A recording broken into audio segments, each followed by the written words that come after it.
a Pamela León Andrioli. Ella es una prestigiada consultora y magíster en comunicación política. Le agradecemos la gentileza que tiene con RCR, Red de Comunicación Regional. Pamela, buen día, gracias por atender esta comunicación. Muy gentil, buen día. Buenos días, José Hernández. Buenos días a RCR Perú y a todas sus audiencias. Creo que lo primero que hay que decir es, lamento profundamente la muerte del escritor Mario Vargas Llosa, que definitivamente nos deja su pluma lúcida, su voz crítica y una obra que marcará generaciones. Agradecemos esa muestra de solidaridad por la desaparición de nuestro laureado Nobel de Literatura, Mario Vargas Llosa. Coméntenos ahora los resultados en Ecuador. A la luz de lo que podíamos enterarnos de los sondeos de opinión pública en los últimos días en Ecuador previo a las elecciones de ayer, parecería que iba a ser un resultado ajustado, pero a la luz de los resultados esto no es así. ¿Qué es lo que ha ocurrido ciertamente, Pamela, en Ecuador, este triunfo holgado de Daniel Noboa?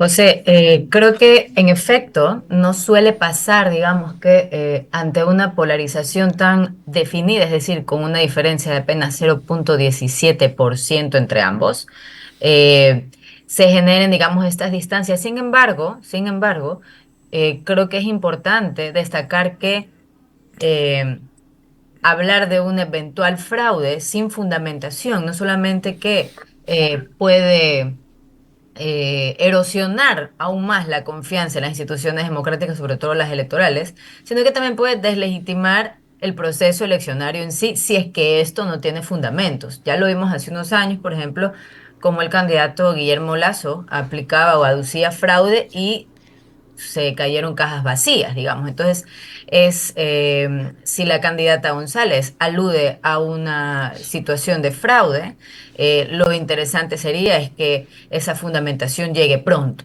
Es interesante el margen de diferencia, que es de 11,30%. Sin embargo, si nosotros revisamos, digamos, el porcentaje asumido, o mejor dicho, el porcentaje total cuando sumamos el resto de las 14 candidaturas que estuvieron en la primera vuelta del 2025, llegan a 11,8, es decir, una diferencia bastante similar a la sumatoria total de los candidatos que no estuvieron en la polarización del 2025.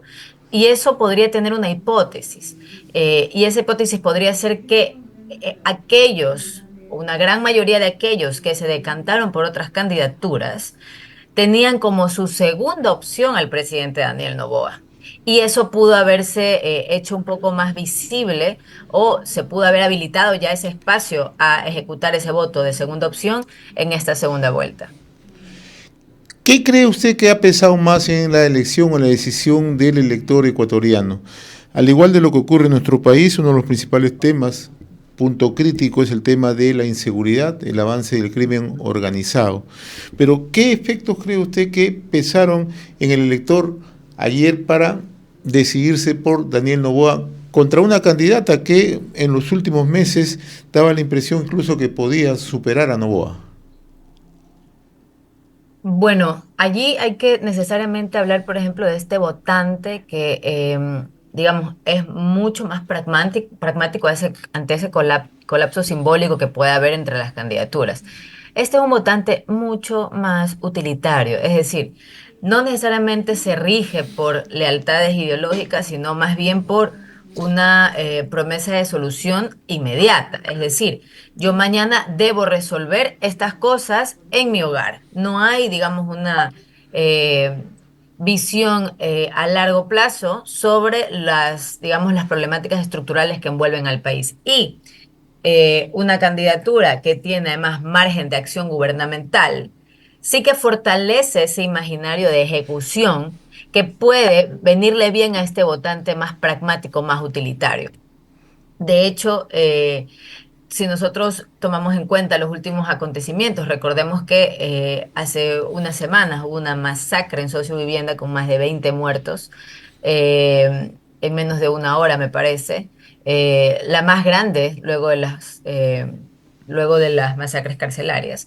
Entonces, en ese sentido, hay unas condiciones de convivencia, pero que denotan más supervivencia. Entonces, se vuelve un acto bastante heroico, por ejemplo, regresar de comprar alimentos en la tienda vivo a tu casa en ciertos sectores, sobre todo de la costa rural, que adolecen, digamos, de estas consecuencias del alto grado de violencia. Entonces, ambos, por ejemplo, en sus discursos materializaban un gobierno demostrable, es decir, Luisa desde la representación simbólica del correísmo y Daniel Noboa desde esa identificación pública de la gestión. Entonces, esos tangibles a veces pesan más. Lo que sí podría también suceder es que existían temas que se instalaban y que el correísmo posiblemente no logró desestigmatizar, digamos. Esta idea de desdolarización que pudo haber, digamos, impactado al votante como una cuestión encubierta, los gestores de paz, más allá de que no solamente tienen preparación en Venezuela, sino que también en otras ciudades, entiendo que en Nueva York también interviene en el tema, pero esos imaginarios pesaron más incluso en esas cortas semanas, sobre todo porque digamos, nuestro proceso eleccionario tiene un índice de volatilidad del 42,90 y eso está ubicado en los rangos altos de volatilidad. Es un votante que hoy puede decidir A y 3 minutos después puede decidir B. Ese era el contexto de esta elección también. ¿La influencia externa de Correa pudo haber influenciado ayer en el voto, considerando que Correa también tiene un alto nivel de descrédito, de rechazo de un sector de la opinión pública en Ecuador? Influye. Influye sobre todo porque el correísmo, que digamos ella tiene, la candidatura de Luisa González tenía, sí, un capital político aunado por ese legado correísta, pero también un techo político aunado por ese legado correísta. Eh, Hay unas cuestiones que, por ejemplo, no divorcian o podrían no estar divorciando esa idea del correísmo.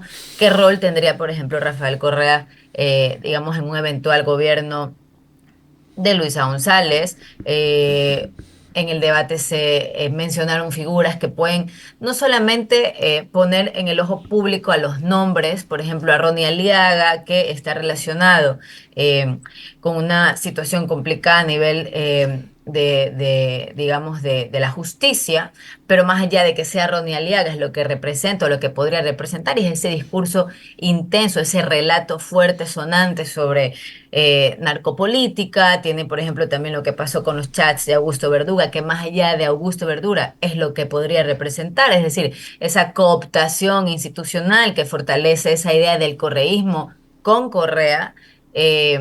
De este gobierno más autocrático con la toma de instituciones. Entonces, todas estas situaciones pesan en ese legado correísta, y por eso creo que no ha sido suficiente, digamos, tratar de desestigmatizar, que fue la palabra que dije hace un momento, en este proceso electoral.